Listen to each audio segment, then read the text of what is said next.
আসসালামু আলাইকুম রহমতুল্লাহ।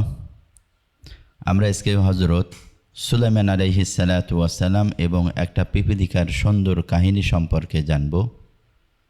পুরো ভিডিওটা দেখুন এবং সুন্দর কাহিনীটা, গল্পটা জানুন, এবং এরকম আরও সুন্দর সুন্দর গল্পগুলো শোনার জন্য চ্যানেলটি প্রথমে সাবস্ক্রাইব করে রাখুন। ঘটনা: হজরত সুলাইমান আলাইহিস সালাতু ওয়াসসালাম একদিন নদীর তীরে বসে আছেন।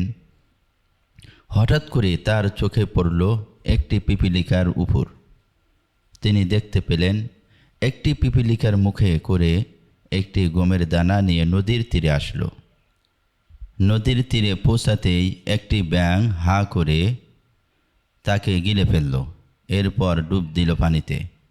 ব্যাঙটি পুনরায় দীর্ঘক্ষণ পানিতে ডুবে থাকার পর ব্যাঙটি পুনরায় নদীর তীরে ভেসে উঠল।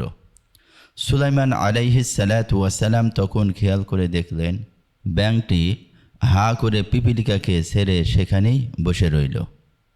হজরত সুলাইমান আলাইহিস সালাতু ওয়াসসালাম তীক্ষ্ণ দৃষ্টিতে তাকিয়ে রইলেন তাদের প্রতি। ব্যাপারটা কি হচ্ছে তা বোঝার চেষ্টা করলেন তিনি। প্রত্যেক নবী রাসূলকেই আল্লাহ তাআলা বিশেষ কিছু মুজিজা দিয়ে পাঠিয়েছিলেন, যা তাদেরকে অন্য সকলের চেয়ে আলাদা করে পরিচয় করে দিত। হজরত সুলাইমান আলাইহিস সালাতু ওয়াসসালাম এমন কিছু আলাদা বিষয় ছিল। তার মুজিজার মধ্যে থেকে একটি ছিল তিনি সব মাখলুকের কথা বুঝতেন। গর্তের পিপীলিকা থেকে আকাশের পাখি, সব প্রাণীর ভাষা আল্লাহ রব্বুল আলামিন তাকে শিখিয়ে দিয়েছিলেন। এই জন্যেই তিনি সেই পিপীলিকাকে ডেকে জিজ্ঞেস করলেন, কি ব্যাপার, কোথায় গিয়েছিলে, কেন গিয়েছিলে?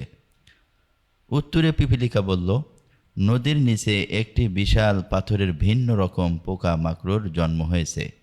তাদের মধ্যে অনেকেই আছে যারা অন্ধ, তারা রিজেকের তালাশে বাহিরে যেতে পারে না। তাদের মধ্যে অনেকেই আছে যারা অন্ধ, তারা রিজেকের তালাশে বাহিরে যেতে পারে না। এদের রিজেকের জিম্মাদারি মহান আল্লাহ রব্বুল আলামিন আমার উপর ন্যস্ত করে দিয়েছেন, কিন্তু ওরা যেখানে থাকে সেখানে পর্যন্ত রিজেক পৌঁছাতে আমি অক্ষম। তাই পানির নিচের বাহন হিসাবে মহান আল্লাহ পাক এই ব্যাঙটিকে আমার অনুগামী করে দিয়েছেন। আমি ওর মুখের ভিতরে প্রবেশ করে নিরাপদভাবে নদীর নিচ পর্যন্ত সফর করে তাদের কাছে রিজিক পৌঁছে দিই। আমার কাজ শেষ হলে পুনরায় আমি তার মুখের ভিতরে প্রবেশ করে ফিরে আসি। হজরত সুলাইমান আলাইহিস সালাতু ওয়াসসালাম আল্লাহর পয়গম্বর।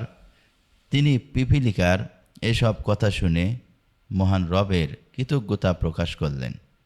আল্লাহ রব্বুল আলামিন তার প্রতিটি মাখলুককে কি নিপুণভাবে না রিজিক পৌঁছে দেন। সুবহানাল্লাহ, সুবহানাল্লাহি ওয়া বিহামদিহি। কাজেই মাখলুকের ভিতর থেকে আমরা হইলাম আশরাফুল মাখলুকাত।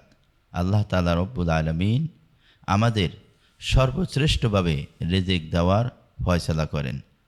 আল্লাহ তাআলা রব্বুল আলামিনের হুকুম মানিয়া আল্লাহর হুকুম পালন করে আল্লাহ তাআলা রব্বুল আলামিনের সঠিক রিজিকের ফয়সালা আল্লাহ তাআলার পক্ষ থেকে নেওয়ার তৌফিক দান করুক, আল্লাহুম্মা আমিন।